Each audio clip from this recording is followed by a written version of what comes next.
L'importance, je pense, de notre voyage, c'est vraiment de comprendre comment est-ce que d'un pays à l'autre, on a été face à des problématiques. Et ce qui serait intéressant de voir justement, c'est d'une part de comprendre ce qui a motivé ces gens pour entrer en résistance. 4 jeunes Européens s'interrogent sur les passés rivaux de l'Europe depuis la Seconde Guerre mondiale et sur la place occupée par l'histoire dans l'idée collective que chaque peuple a de lui-même. En Allemagne, en France et en Russie. Et en Pologne, c'est encore une autre situation, mais... Et puis mesurer cette différence qu'il y a entre mythe et réalité, et qu'est-ce qu'on a fait de l'histoire avec ça.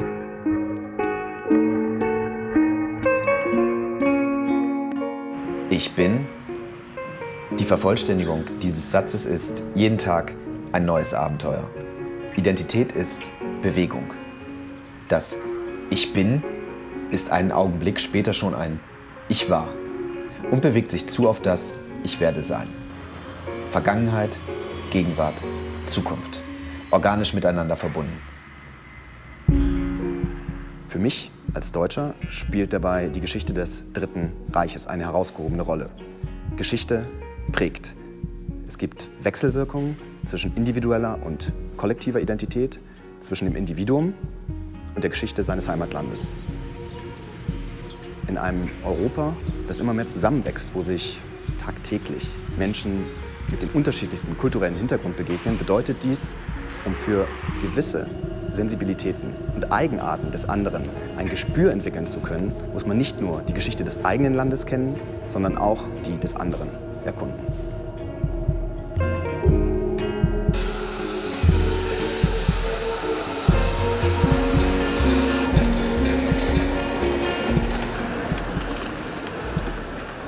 « 1942, toute l'Europe est en guerre.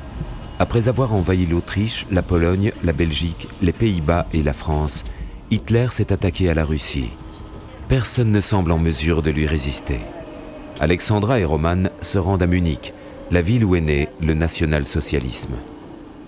Das war eine Zeit, die eigentlich, wenn ich daran zurückdenke, aufregend war.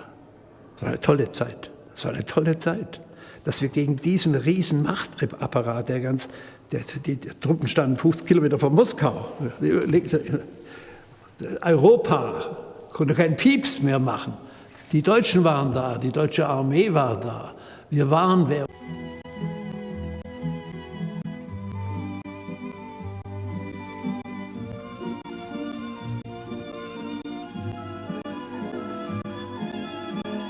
Ich würde versuchen zu sagen, dass sich langsam ein Anti-Nazi-Gefühl aufgebaut hat. Ebenso ein antisowjetisches Kommunistengefühl.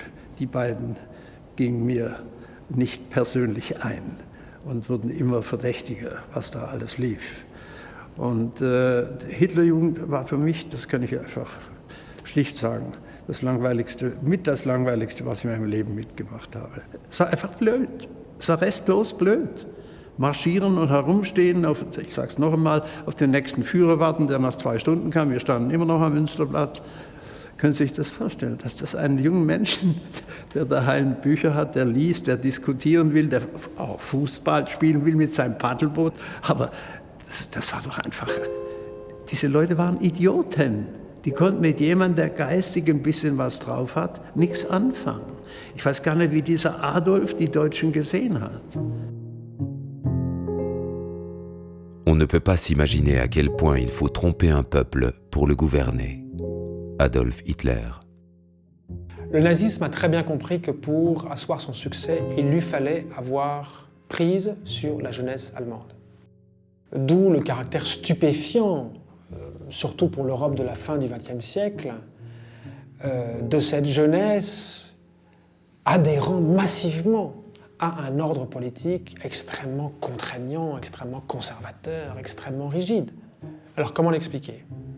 La première façon, c'est de voir à quel point l'Allemagne, et notamment la jeunesse allemande, sort littéralement défaite de la défaite de 18 et est immédiatement confrontée à des questions lourdes, chômage, pauvreté, sentiment d'humiliation nationale, angoisse quant au sens de l'existence. Alors pourquoi je dis ça? Parce que le deuxième facteur qui concerne autant la jeunesse, c'est que tous les régimes totalitaires reposent sur l'idée qu'ils sont capables d'offrir à une population la clé de sa délivrance.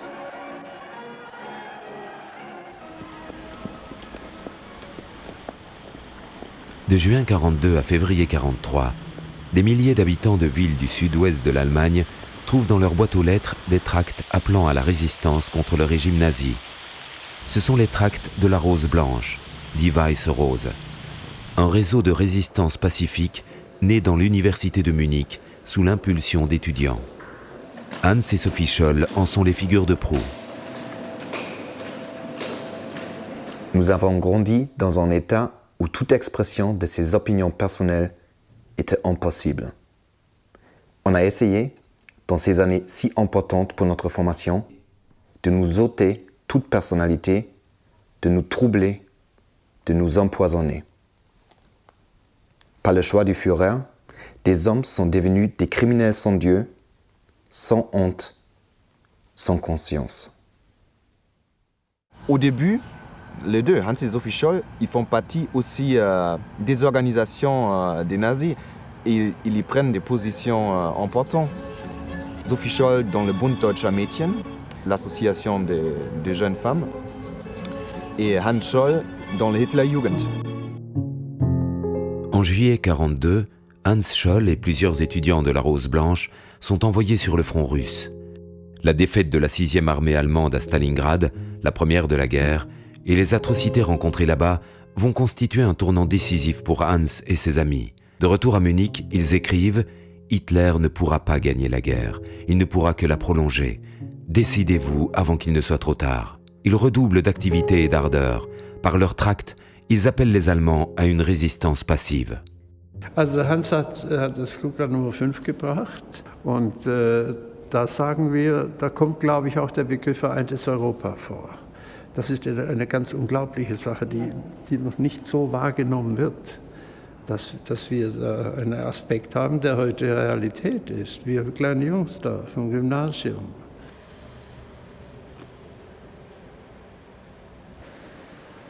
Liberté de parole, liberté de croyance, protection des citoyens contre l'arbitraire des États dictatoriaux criminels, telles sont les bases nécessaires de l'Europe nouvelle. Und ich habe das Flugblatt gelesen und ich muss ehrlich sagen, wahrscheinlich hat meine Hand ein bisschen gezittert. Ich wusste, wenn das aufkommt, sind wir einen Kopf kürzer, ganz klar. Also Flugblätter verteilen, Vereintes Europa, Freies Europa und sowas, da bin ich dafür. Das waren für die Nazis, war dies technisch jetzt, wenn wir das Gesetzbuch von damals nehmen, Hochverrat. Das haben wir im Wesentlichen auf der Orgel der Martin-Luther-Kirche gemacht. Da hatten wir keine Angst, dass wir da kontrolliert werden und sowas. Außerdem waren wir junge Deutsche. Wir waren von vornherein nicht im Verdacht. Die glaubten ihren eigenen Propagandasenf. Die stehen geschlossen hinter dem Führer. Ist das klar?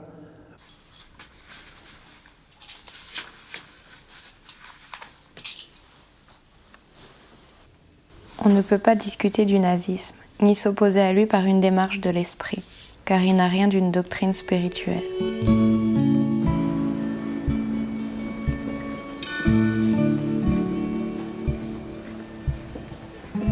Alors, dans le cas de Hans et Sophie Scholl, voir deux jeunes déchantés par rapport à ce qu'ils ont cru quelques années plus tôt, prendre conscience de ce qui est en train de se jouer devant eux, et se retourner littéralement, c'est-à-dire modifier leur conscience, voir cela, c'est très impressionnant, évidemment.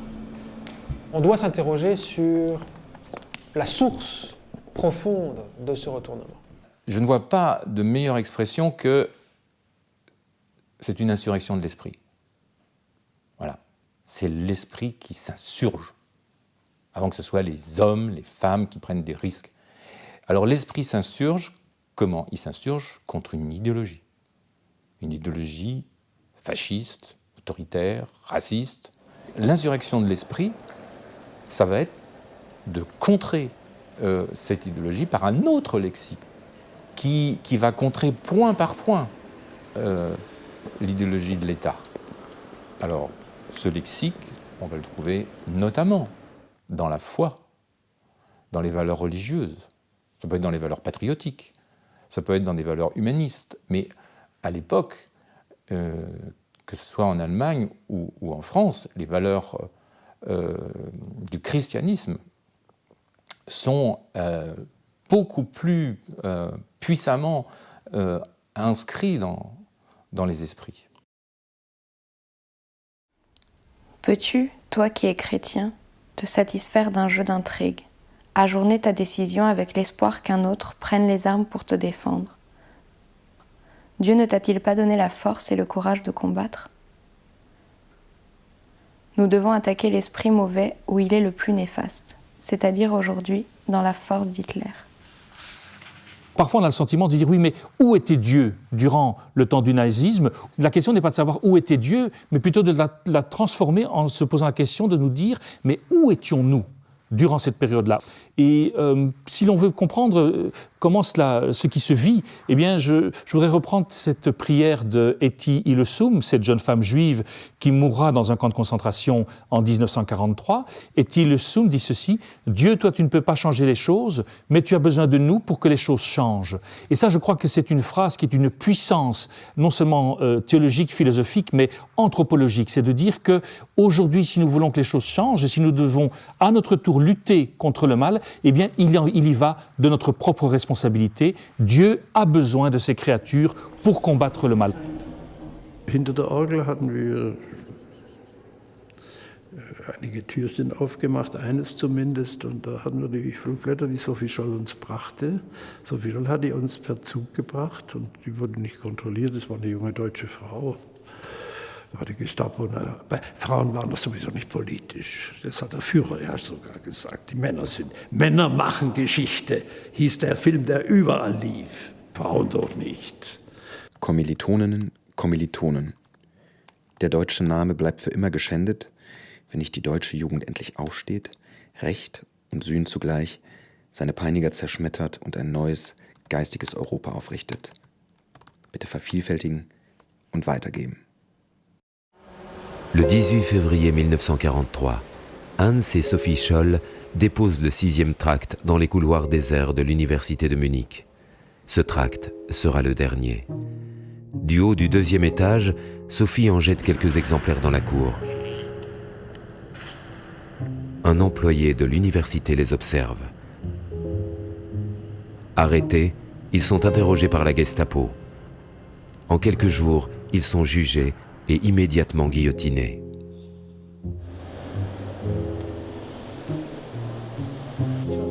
Leur 6e tract parviendra plus tard en Angleterre.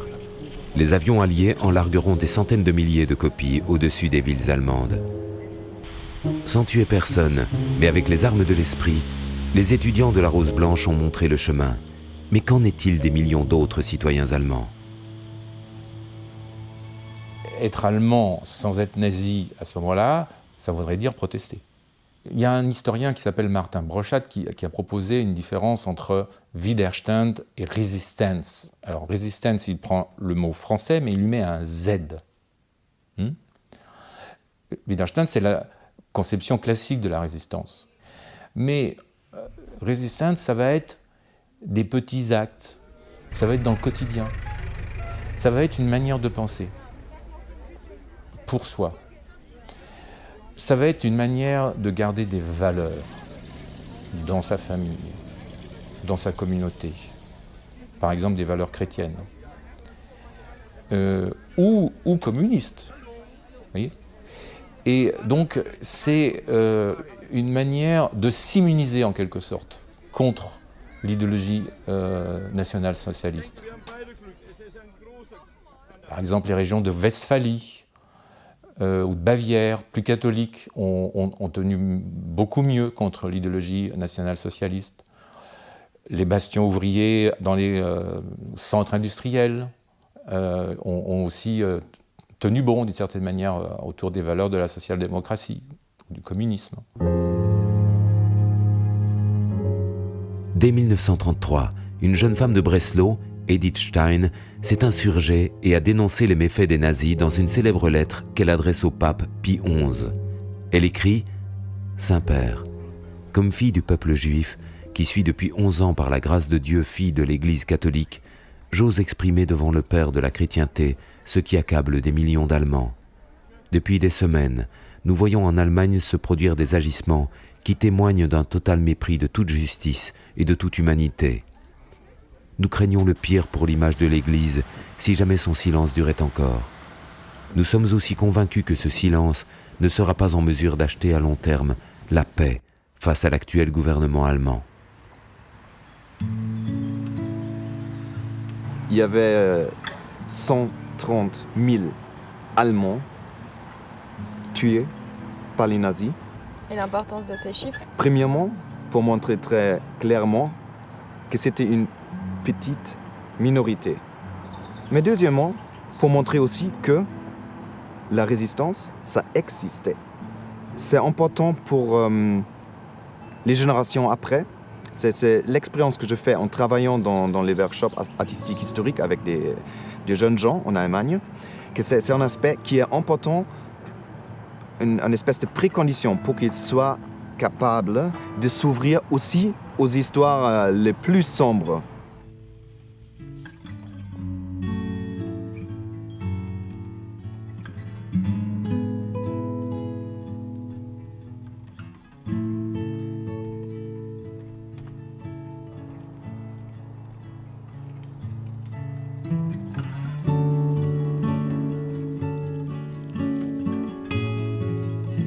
Das war eine unglaubliche Sache.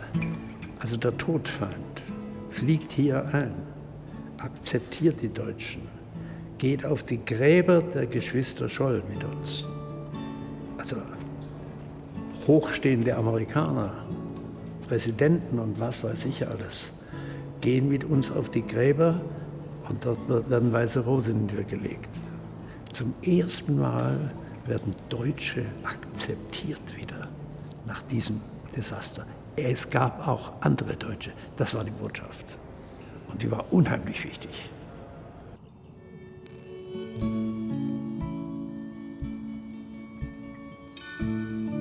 Ich trug an einem sonnigen Tag ein Kind in einem langen weißen Kleid zur Taufe. Der Weg zur Kirche führte einen steilen Berg hinauf. Aber fest und sicher trug ich das Kind in meinen Armen. Da plötzlich war vor mir eine Gletscherspalte. Ich hatte gerade noch so viel Zeit, das Kind sicher auf der anderen Seite niederzulegen, dann stürzte ich in die Tiefe. Das Kind ist unsere Idee. Sie wird sich trotz aller Hindernisse durchsetzen. Wir durften wegbereiter sein, müssen aber zuvor für sie sterben.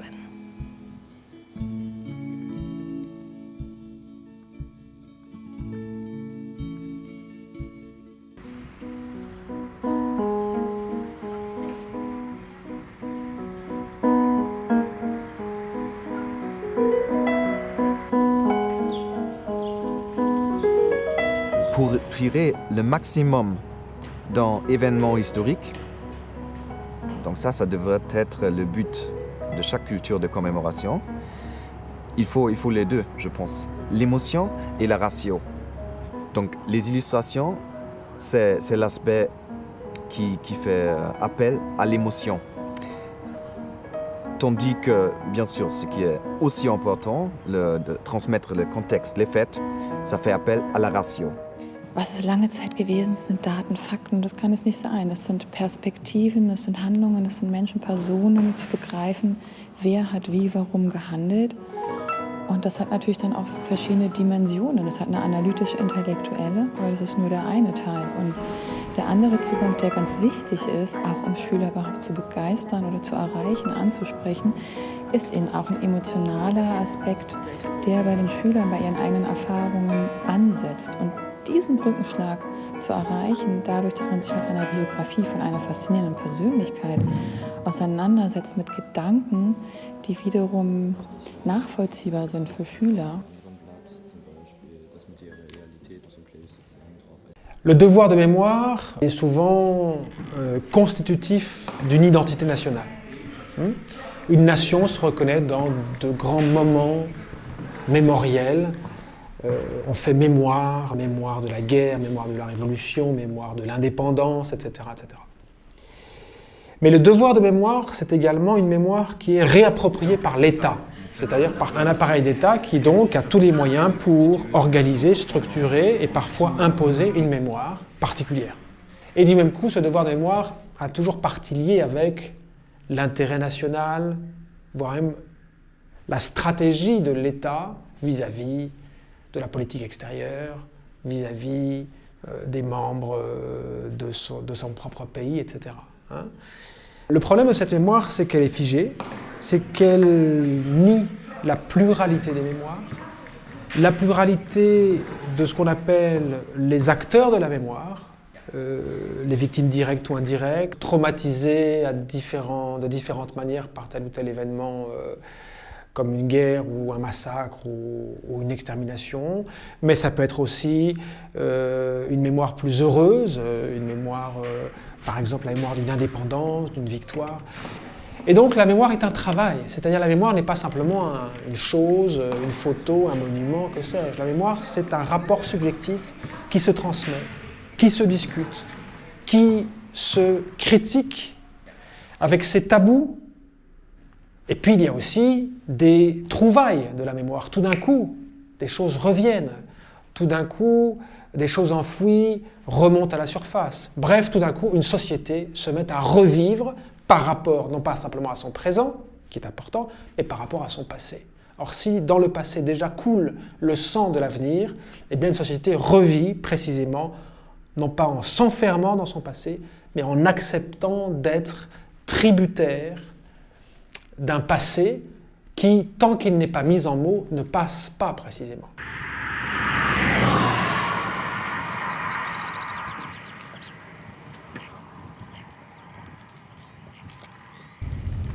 Si le travail de mémoire s'effectue en Allemagne, qu'en est-il dans d'autres pays européens? Maria et Roman prennent la route vers l'est de l'Europe, direction la Russie. Un haut lieu de l'histoire européenne les attend, Katyn.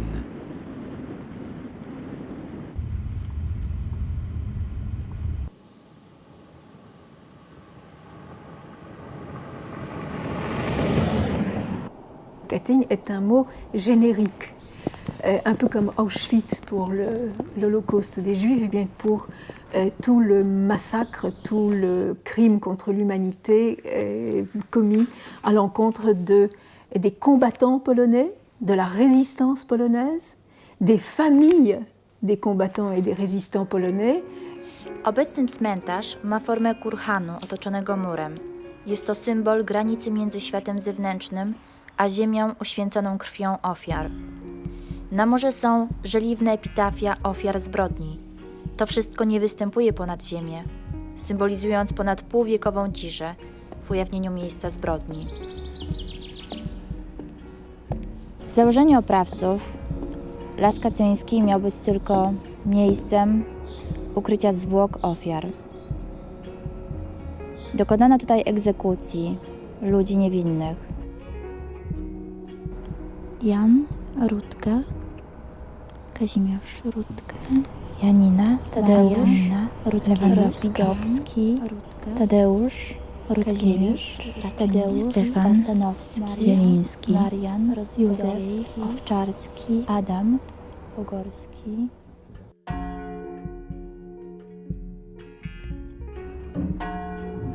Dzwon pod poziomem ziemi. Jego stłumiony dźwięk bijącego serca symbolizuje prawdę niemożliwą do ukrycia, nawet pod poziomem ziemi.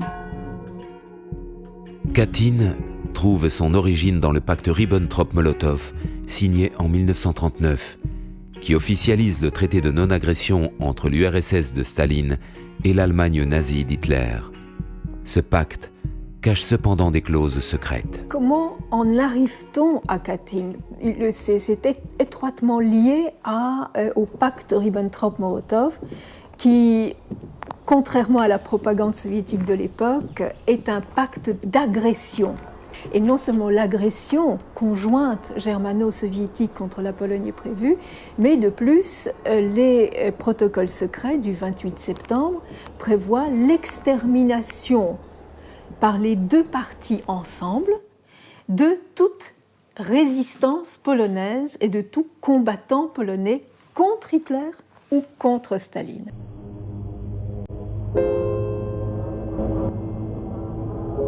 Une semaine après la signature du pacte, Hitler attaque la Pologne à l'ouest. 17 jours plus tard, Staline envahit lui aussi la Pologne par l'est. Toute l'élite militaire et civile polonaise est arrêtée par les soviétiques et sera envoyée dans des camps de concentration. Le 5 mars 1940, Staline et les membres du Politburo signent l'ordre d'exécution de 25 000 d'entre eux. Pourquoi Staline condamne-t-il à mort des officiers polonais? Il les condamne pour qu'ils ne combattent pas Hitler. Été 1941, renversement d'alliance. Hitler attaque la Russie. Dans une forêt de la région de Katyn, les troupes allemandes mettent au jour des charniers de milliers d'officiers polonais abattus d'une balle dans la nuque. Crime soviétique, proclame Goebbels. Propagande nazie, répondent les soviétiques. La situation restera controversée sans que la vérité soit reconnue officiellement. Après la fin de la guerre, les soviétiques déclareront interdite la zone de Katyn et refuseront toute enquête internationale. Les soviétiques, Staline, accusent les Allemands et il donne une définition du crime de Katyn. Crime de guerre, crime contre l'humanité et génocide. Donc en fait, à Nuremberg, puisque les Allemands ont été officiellement innocentés du crime de Katyn, il ne reste qu'un seul coupable possible. Il faudra attendre 1990 pour qu'un dirigeant de l'Union soviétique, Mikhail Gorbatchev, reconnaisse pour la première fois la responsabilité de la police secrète de Staline dans ce crime. Il semble donc que la vérité est connue, que tout est clair maintenant, mais pas du tout.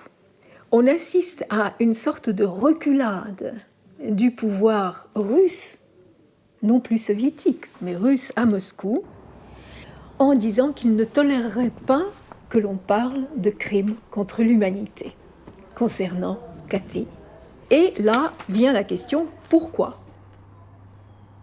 Chaque partie contractante de l'ONU peut toujours, jusqu'aujourd'hui et dans l'avenir, demander que l'Union soviétique soit jugée pour le crime de Katyn.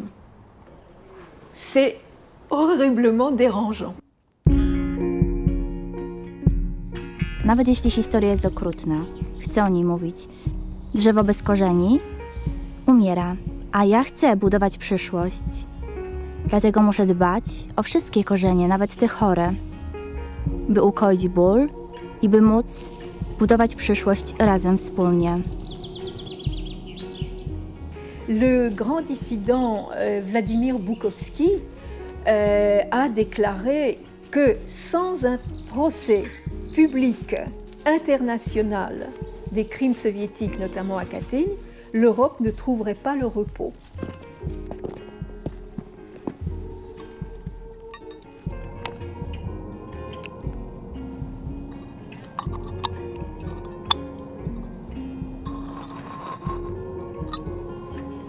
И главная наша идея в работе с молодежью состоит в том, что мы должны донести мысль о том, что ни одна идея, даже служащая каким-то высоким целям, не стоит тысяч человеческих жизней загубленных. И дети должны понимать отличие того тоталитарного режима и сегодняшнего дня. Главная мысль – это ценность человеческой жизни. Человек, прежде всего, его жизнь бесценна.